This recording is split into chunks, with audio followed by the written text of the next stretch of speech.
Whenever someone asks me which race they should go to, I always reply the same way. It doesn't matter which race is best, just go to the first practice session of any race weekend.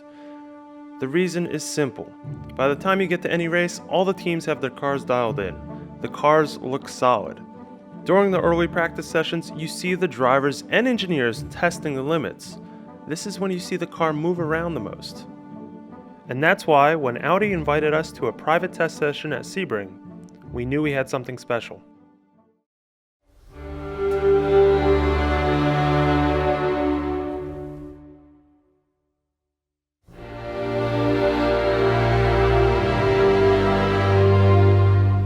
The test?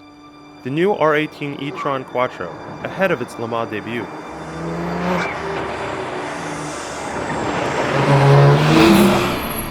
All the top teams use Sebring as a proving ground. It's the most punishing track in the world. So if something is going to break, it'll break here first.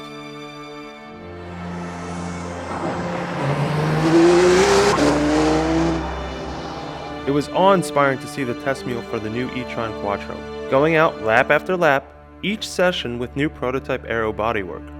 We watched as the Audi Sport factory effort worked at levels of precision you'd only expect with military special forces. Everything was planned to the minute. Everything had a purpose. And that's what defines Audi in motorsports.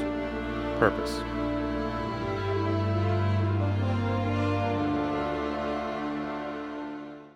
There are museums, and then there are the storage facilities for the museums. More times than not, the storage facilities are actually much more impressive. And here is a perfect example, Audi Tradition. Touring car champions, Le Mans winners, IMSA monsters, cars you can't just call cars because their value and legacy far outweighs such a simple word. We just call them the Silver Arrows.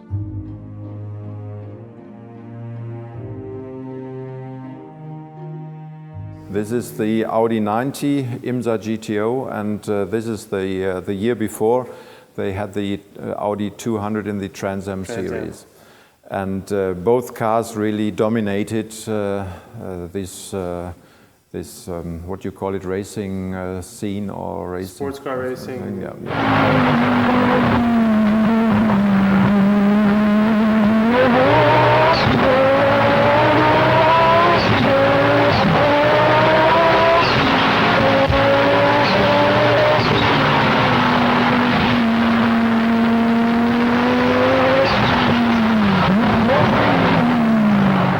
But what was really important, they were Quattros, and that was the big difference. Mm-hmm. It wasn't for rally; it was for street cars. It was That's for right. road racing.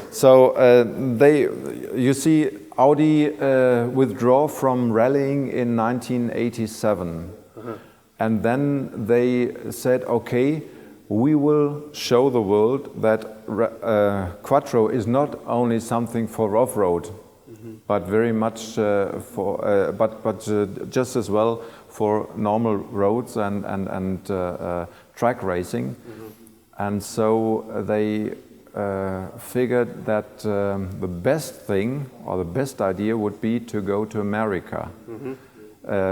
It's a bit, I don't know if you know the reason why they went to America. I don't, no, tell me. Because there was, Audi at that time had some problems. Oh, of course, okay. With the unintended acceleration cases. No, it was a very awkward situation for Audi. And they wanted to show the Americans and the world that Audi has a very professional engineering and is capable of building cars that are way beyond other normal cars. But before we get there, back to rally. We can't claim rally defined Audi. It defined only one decade of the brand's history. But it is a perfect example of how the company shifted its focus to push new technology. Those early Audi Quattro rally cars defined my passion for the automobile.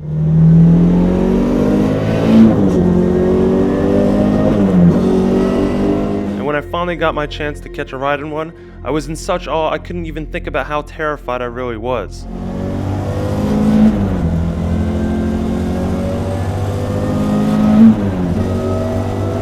It was only until I got out of the car to find that my legs didn't work. that it really dawned on me how intense the experience was. How could anyone sit in one of these cars, flat out, crest after blind corner, hour after hour?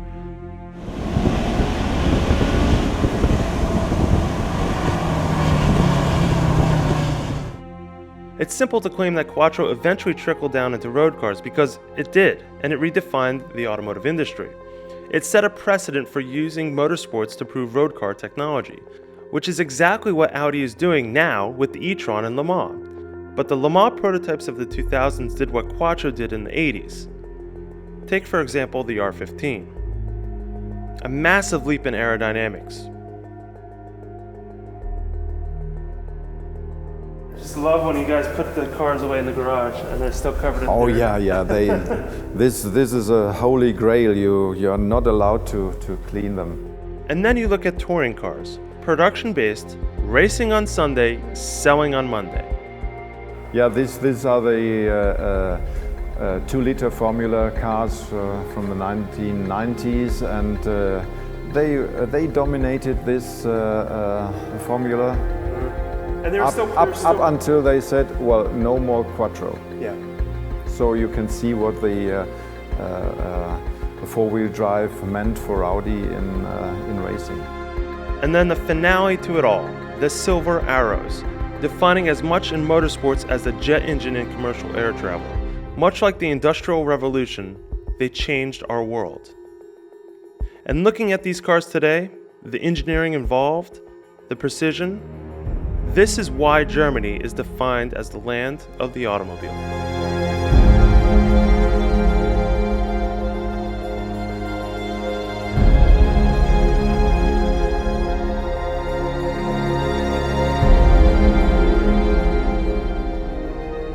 So these are the roots. These are the roots, yes.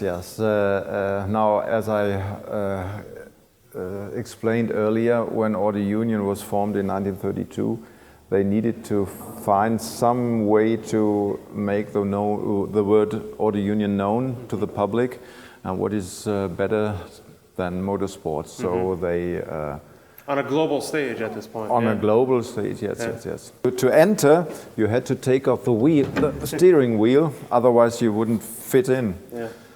So the mechanics then would hand the steering wheel to the driver. As it got up. This car has a very special history. Now, when the war ended and Saxony was, well, at first, actually, the Americans were at Zwickau. We don't know why they didn't take the cars. They were there for 2 months and were interested in paperwork. But they left the cars at Zwickau.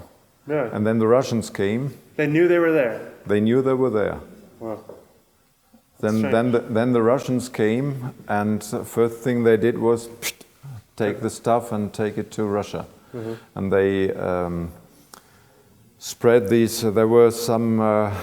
We reckon there were 12 cars altogether. 12 complete cars and all kinds of spare parts and engines and transmissions, whatever. And they spread the cars to different automobile manufacturers, ZIL and ZIS and Moskvich and whatever. And at the NAMI Institute in Moscow to do research on these cars. And eventually they vanished. It was thanks to a guy from Florida, a collector. He got information of the remains of 2 cars, one in Russia and one in the Ukraine.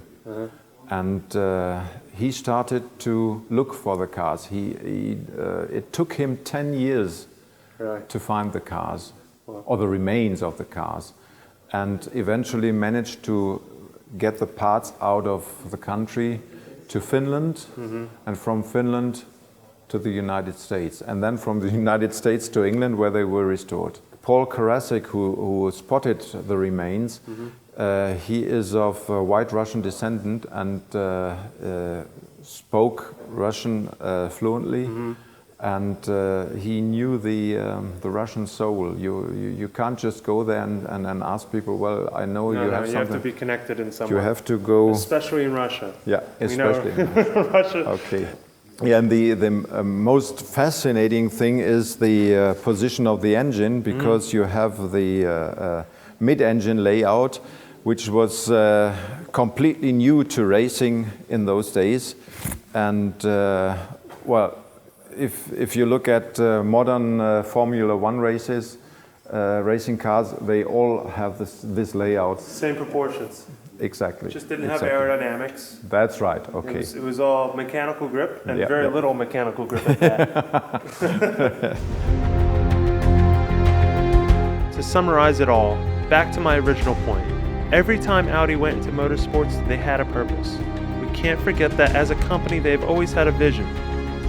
And more importantly, it came down to people. The men and women behind the scenes willing to risk it all, accepting the challenges, not only for the glory, but for the advancement of the brand.